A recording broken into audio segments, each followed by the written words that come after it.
Hello বন্ধুরা, রাধে রাধে। দেখুন আমার এই ছাদে লাগানো একটা ধুন্দুল গাছ।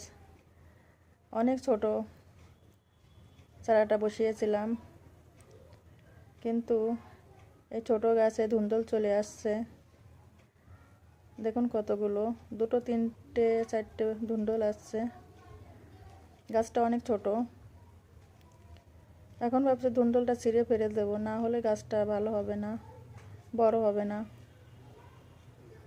এর নিচে আমি একটা কুমড়োর চারা বসিয়েছিলাম। কুমড়োর ডগাটা উপর দিকে যাচ্ছে, তাই সুন্দর করে একটু বেঁধে দিলাম।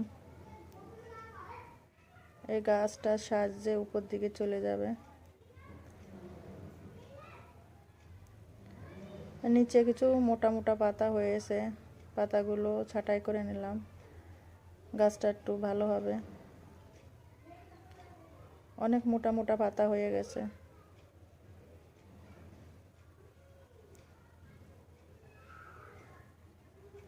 অন্য একটা টবেও আমি একটা কুমড়োর চারা বসিয়েছিলাম, পাতাগুলো কেটে নিলাম। দেখুন বন্ধুরা, কত মোটা মোটা পাতা হয়েছে গাছটা। নিচের পাতাগুলো ছাঁটাই করলাম।